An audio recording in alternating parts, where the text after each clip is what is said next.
The Game Boy Color was released in 1998 and was a refresh of the original Game Boy, which was released 9 years earlier. Together, they are still the fourth most sold console ever released, outsold only by the PlayStation 2 in 2000, the Nintendo DS in 2004, and the Nintendo Switch in 2014. Let's see what the Game Boy Color brought to the table during its time, and if this legendary console is still fun to use today. Spoiler, of course it is. Although the Game Boy Color is considered a refresh of the original, it still brought some significant performance improvements. It featured a custom 8-bit CPU running at 8 MHz, which was designed by Sharp and was twice as fast as the original. It also had 32 kilobytes of RAM, which was also twice as much as its predecessor. Most notably, it featured a 2.3-inch TFT color screen. Nintendo finally moved on from using its monochrome screen, but to maintain its usability advantage of using only 2 AA batteries that lasted forever, they just couldn't add a backlight to their screens. Most importantly, however, the Game Boy Color maintained backward compatibility with the original Game Boy, so people were able to continue playing the games that made the original so popular. It was released in 7 colors, 6 of which are noted by the different colors in the word color in its name.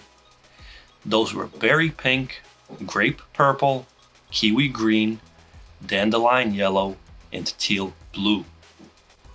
The 7th, and I think most popular color, was atomic purple. Though it's not the color I had as a child, it is the color I have here today.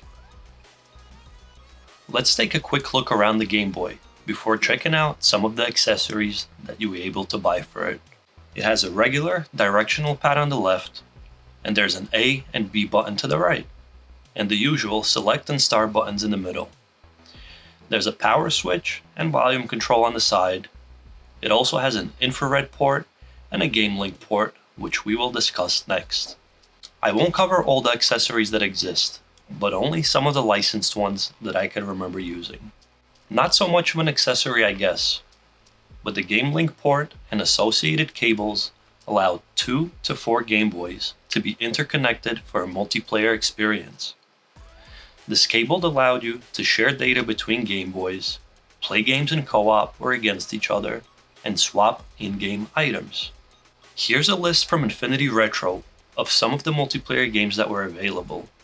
However, personally, I only used it to play Pokemon against friends. The Game Link cable also allowed some accessories to be connected to the Game Boy, so let's take a look at some of those. First one we're looking at is the Game Boy Camera. More of a fun toy than camera, this was a cartridge that plugged right into the Game Boy. It allowed you to take pictures, obviously, and even rotated 180 degrees for those 1990 selfies. Why do I call it a fun toy? Well, it took grayscale photos using a 4-color palette of the original Game Boy system, and the pics were 128 pixels across, so image quality was non-existent. Fun for a little while? Sure. Pictures you'd ever look at it again in the future? Not likely. But this leads us to the next accessory that you'd want if you had the camera, and that would be the Game Boy printer. It was released alongside the Game Boy camera so that you could immediately print those selfies. It was a thermal printer, which was perfect for the 4 shades of black that the camera captured. There were also a ton of games that supported printing to it. The paper rolls had adhesive backing, so you could easily decorate your parents' fridge or walls with your Game Boy art.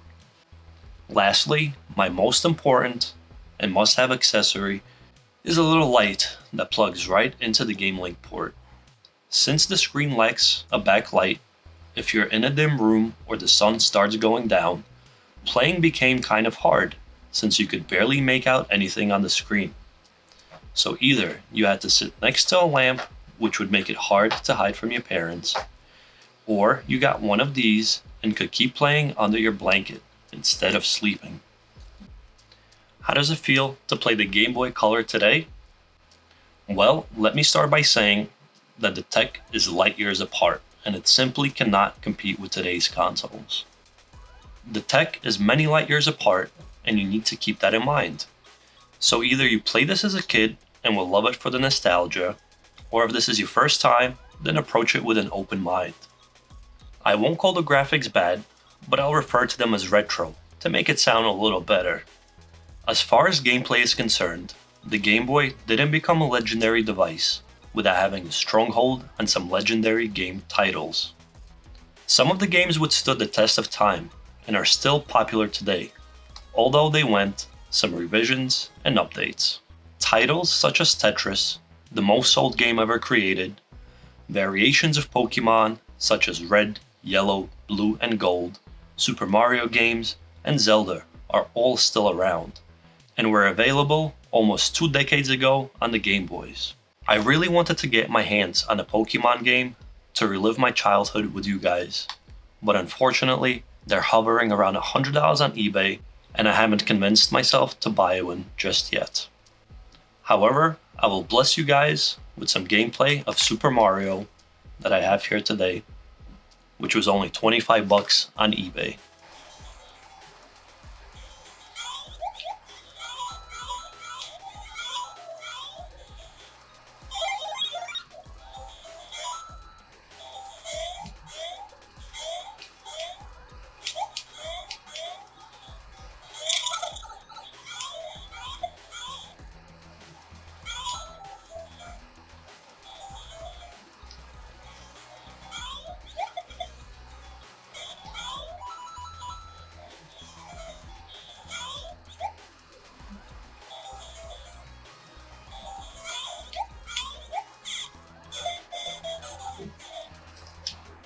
I've tried playing some of the classic games on emulators, but playing them on the original consoles is much more enjoyable.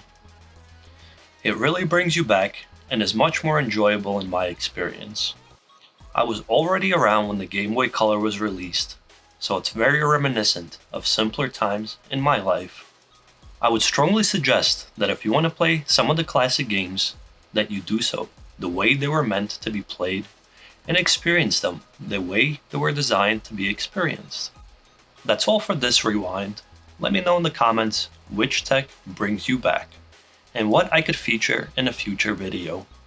Thank you for watching, and come back soon for another video from Rewind and Review.